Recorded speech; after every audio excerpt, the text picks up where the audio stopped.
You are standing in a room that was never built for comfort. You can feel it immediately. The air is cold, but not the kind of cold that makes you shiver and move. It's the kind of cold that settles into your body, slowly, quietly, like it has been here longer than you. The walls around you are made of stone, rough stone, uneven, worn down by time, but still strong enough to trap whatever is placed inside them. You try to look around, but there is nothing to focus on. No decoration, no signs of life, just emptiness and silence. And that silence feels wrong, because it's not peaceful, it's not calm. It feels like something is being held back, like something is waiting. You try to remember how you got here, but the memory doesn't come back clearly. It's broken. Pieces of it feel missing. You remember walking. You remember voices. You remember being watched. But after that, nothing. And maybe that's intentional, because in the Middle Ages, understanding your situation didn't matter. Control did. And the moment you stepped into a place like this, control was no longer yours. You are no longer thinking about what you did. You are thinking about what is going to happen to you. And those are two very different things. Because here, your past doesn't protect you. Your words don't protect you. Even your innocence doesn't protect you. There is only one thing that matters now, what they believe about you. Not what is true, not what can be proven, what they believe. And once that belief is decided, everything else follows. Slowly, carefully, inevitably. This is the part that most people misunderstand about the Middle Ages. When people think about that time, they imagine chaos. They imagine random violence. They imagine a world without rules. But that's not what made it terrifying. What made it terrifying was that there were rules. There was structure. There was a system. And that system believed something very simple and very dangerous. That the human body cannot hide truth forever. That if you apply enough pressure, eventually something will come out. A confession, a reaction, a break, something. And if nothing comes out, it doesn't mean the person is innocent. It means you haven't applied enough pressure yet. That was the logic. And once you accept that logic, everything else becomes easier to justify. Pain becomes a tool. Fear becomes a method, and suffering becomes part of the process. Not something to avoid, but something to use. This is why torture was not hidden. It was not something done secretly by a few cruel individuals. In many places, it was approved, organized, even documented. It had a purpose: to force the human mind to reach a point where it could no longer resist. And once that point was reached, truth, real or not, would finally appear. Now imagine what that does to you. You are not trying to win an argument anymore. You are not trying to explain your side. You are not even thinking about proving anything. Because deep down, you begin to understand something very uncomfortable. This is not about truth. This is about endurance. How long can you hold on to what you know before your body starts to disagree with you? How long can your mind stay aligned with reality when everything around you is designed to break it? And the worst part is, nobody tells you what comes next. There is no explanation, no warning, no clear beginning or end, just waiting. And waiting, in a place like this, is not neutral. It stretches time. It amplifies every thought. It turns seconds into something heavier, something longer, something harder to carry. You begin to notice small details, the sound of movement in another room, the echo of something being dragged, the feeling that you are not alone, but not in a comforting way, in a controlled way, like you are part of something, something planned, something repeated many times before you ever arrived. And then, you see it. At first, your mind doesn't register it as a threat. It looks too simple, too quiet, just a structure, wood, rope, nothing more. And that's exactly why it works, Because the most terrifying things are not always obvious at first. They reveal themselves slowly, piece by piece, until it's too late to step away. This device has a name, the rack, and once you understand what it does, you realize something that changes everything. This is not designed to end you quickly. This is designed to keep you inside the experience, to stretch time, to stretch the body, to stretch the mind, until something gives. And the moment you understand that, the fear changes. It becomes quieter, deeper, more personal. Because now it's not about what will happen.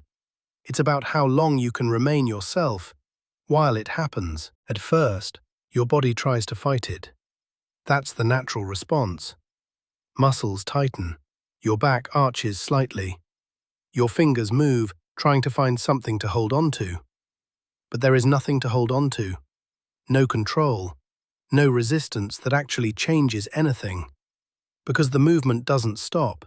It continues, slowly, consistently, almost patiently. And that patience is what makes it worse. Because this is not chaos. It is measured. Every small turn of the mechanism is intentional. Every second is calculated. Your shoulders begin to feel different. Not pain yet. Not fully.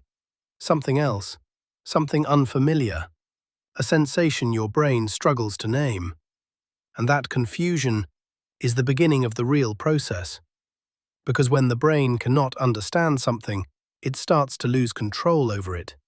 And once control starts to slip, fear fills the space. You try to focus on something. Anything. A memory. A face. A place where you felt safe. But it doesn't stay. It fades too quickly. Because your body is sending signals that are stronger than your thoughts. And slowly, your priorities begin to change. At first, you came here thinking about truth, about explaining yourself, about proving something. But now, none of that matters.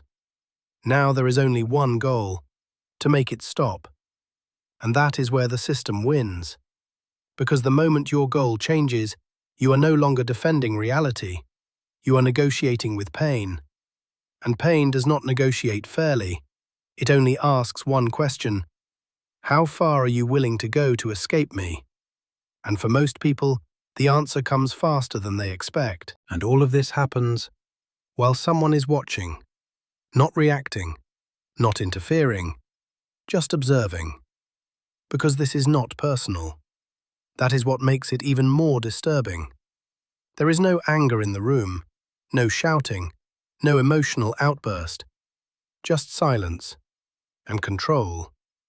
Because the person turning the mechanism is not trying to hurt you out of rage. They are following a process, a system, one that has been used before you and will be used after you. And in that moment, you understand something that is difficult to accept. This is normal to them, but as terrifying as the rack is, it is not the end. It is only the beginning. Because the rack focuses on the body, it stretches it, pushes it, forces it beyond its natural limits. But there were methods that went further than the body. Methods that didn't just stretch you, but trapped you, confused you, isolated you from everything you understand. And one of those methods was something far quieter, far more psychological, something that didn't need movement to break you, something that didn't rely on force, but on the mind itself. Because sometimes the most terrifying thing is not pain. It's not knowing when it will come, or if it will stop at all. And that is where the next method begins. You are no longer on the rack. The room has changed.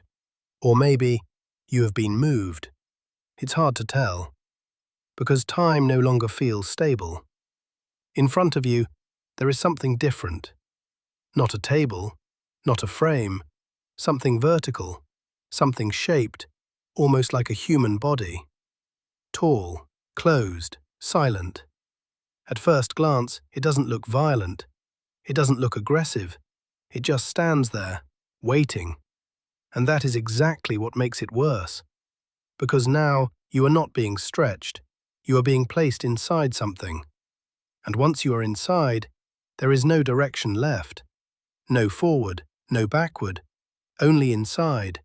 And whatever happens next happens in the dark. You are standing in front of something that doesn't look like a weapon. Not at first. It's tall, still, almost human in shape, like something that was designed to hold you, not harm you. And that's what makes it dangerous, because your mind doesn't immediately recognize the threat.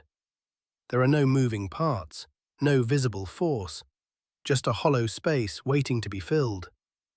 They don't rush you, they never do. Everything here happens slowly, deliberately. You are guided closer, closer than you want to be. And now you can see the inside. Dark, narrow, confined. There are small metal points inside. Not enough to destroy instantly, just enough to remind you that space is no longer yours. You are placed inside, carefully, almost gently.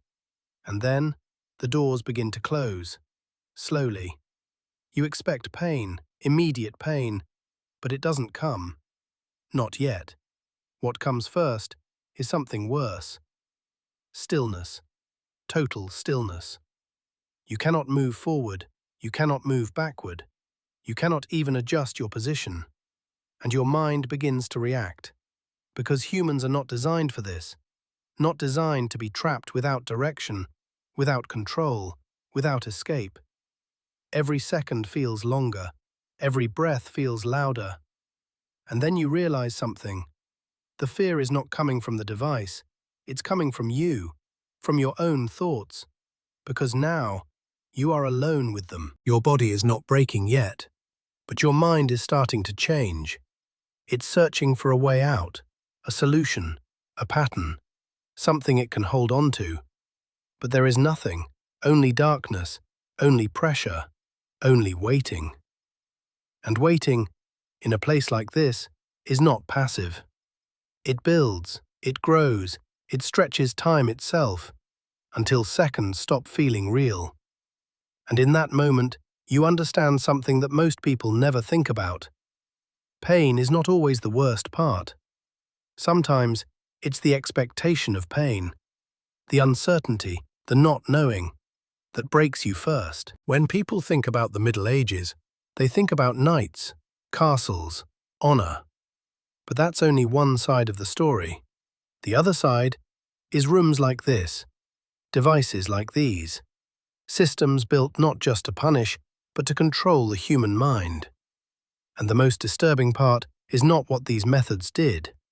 It's the fact that they were accepted, used, repeated, as if they were necessary, as if they were normal. And that leaves one final question. Not about them, but about you. If you were placed in that world, how long would you last before you stopped being yourself?